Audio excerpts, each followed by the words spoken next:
Whether you're buying your first house or your 10th, you're definitely not going to want to do these 5 things that I'm going to tell you right now. Hey, what's going on? Welcome back to the channel. My name is Joe Carmack. This is Living in Minnesota, where I answer all of your questions about buying and selling homes in Twin Cities. So if that's you, would love for you to subscribe. Leave me a comment if there's any questions that I didn't answer for you, and you'll find all my contact info down below as well. All right, tip number 1 for people thinking about buying a house, and that's gonna be don't let your emotions drive decisions. Now, this is really tough for both buyers and sellers. It's obviously such a huge purchase, and you're probably excited and nervous, and you've got so many different dreams about what you want in your next house, but you're nervous about the payments. Totally normal, I totally get it, but the reality is you don't want to let emotions drive those decisions. You've really got to have a strong agent and a strong knowledge base in your own brain to help guide you through the transaction so that you make really sound decisions. I've seen a lot of buyers just derail themselves because they're stuck on, well, the seller did this, or I'm looking for this kind of house and I can't, they can't shift to anything else from what they were originally thinking. So you definitely don't want to do that. I like to coach my clients through that. That's why I spend so much time educating buyers, so that you can learn about the process of buying a home first, so that you have a really good idea of what it's going to cost, what it's going to take, what kind of homes are out there, what your budget's going to get you, which parts of town you might look to live in better, that whole thing. So once you're equipped with that, you can move forward and make really solid decisions. Don't number 2 is don't be nitpicky. Now, I know this might sound really blunt, and I don't mean it that way, but a lot of times buyers will have bigger dreams than their budget allows them to have. When we sit down in our buyer consult, I actually walk all my clients through. There's really 4 main things that are your hopes and dreams, right? Your priorities. You've got to stick within a certain budget. You're looking for a specific location. You're looking for a specific type of house, and you're looking for a specific time frame. And so I'll walk you through that in person in details. But basically, if any of those 4 things are out of alignment too significantly, you're going to sacrifice something. So for example, if your budget is to here, but the home is going to cost you this much to get the home that you want, something's going to be out of whack. And so that might then mean you have to change your location in order to get the house in the budget that you need. Or it may mean that you're going to change your time frame.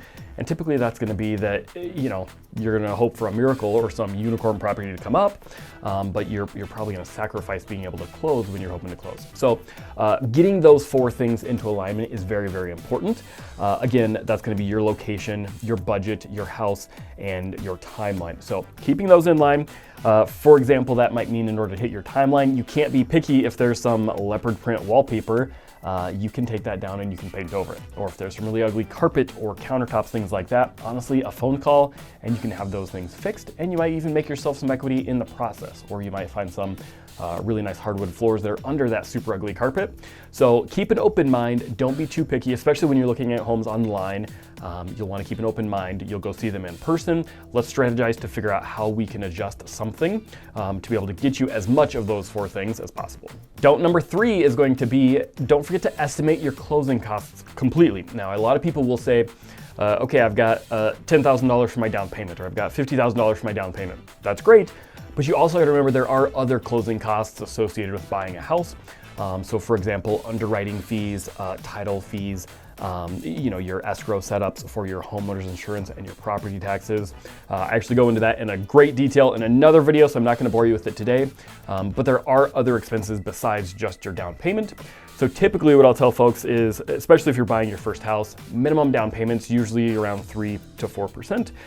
And then your closing costs outside of that is also around 3 to 4%. So I say generally plan for about 7%, maybe 8% if you're in a lower price bracket, or a touch less if you go higher in a price bracket.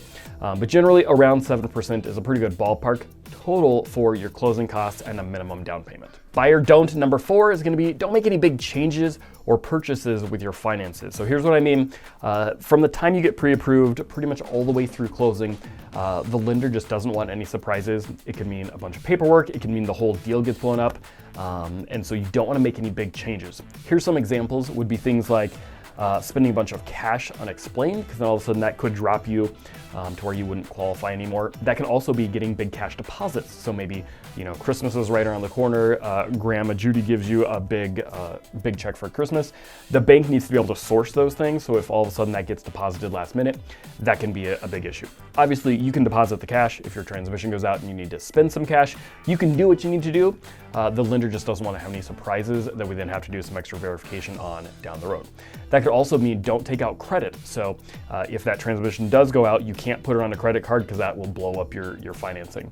I've seen people buy tractors because they're getting some acreage land and they wanted to go get that big John Deere to mow the field with or something. Well, when they financed that prior to closing, that actually blew up the deal and they weren't able to close. So don't take out anything like that. You don't want to take any time off work that's not paid. You don't want to change your hours at work. You can certainly take a paid vacation if you need to, but don't want any gaps in employment or anything like that prior to closing. Don't number 5 for buyers is going to be don't go too fast and don't go too slow. And here's what I mean. Some buyers will rush into it because all of a sudden their lease is coming due and they got to buy a house and they need to close by the end of the month, something like that. You don't want to do that, okay? When you're rushed, you're not going to make great decisions. You're not going to be thinking your situation through completely. You're not going to be thinking about whether or not it's even a good time for you to buy a house, something like that. So it's pretty obvious, but it goes without saying, plan in advance, learn about the process of buying a home, make sure you understand the costs, make sure you're ready for that. And then when you're ready, go ahead and buy your house then, so don't rush. On the flip side, don't overanalyze and wait so long. For a lot of buyers, they're ready. They've got the income, they've got the cash, they're ready to go. They know what they want, they've got a great job. They're just nervous to buy a house. And I would just say, don't wait. Once you're ready, just go ahead and move forward, right? You can schedule a buyer's consult, you can get pre-approved, you can start those things moving forward. But a lot of people are just afraid of the unknown, they're afraid of the commitment, they're afraid of the what ifs. And again, to my point number 1, that's more of an emotional decision. It's not necessarily a logical one. You obviously want to be earning the equity in that home. You want to increase your net worth. You want to have a home that you can call your own and do whatever you'd like with. You don't want to waste money on renting. So also, when you're ready and you've got everything in line, make a phone call the agent, call me, my contact info is down below, shameless plug. But whatever it is, when you're ready, don't hesitate to move forward. You've got to remember, especially where we're at right now in the market, I'm recording this December 2021, prices are going up, sale prices are going up, and so things will cost you more in the long run if you wait. All right, there's my 5 don'ts if you're thinking about buying a house. We've also got a ton of other great content on the channel, so make sure you subscribe, find all my contact info down below. You can shoot me a text, email, phone call, whatever works for you.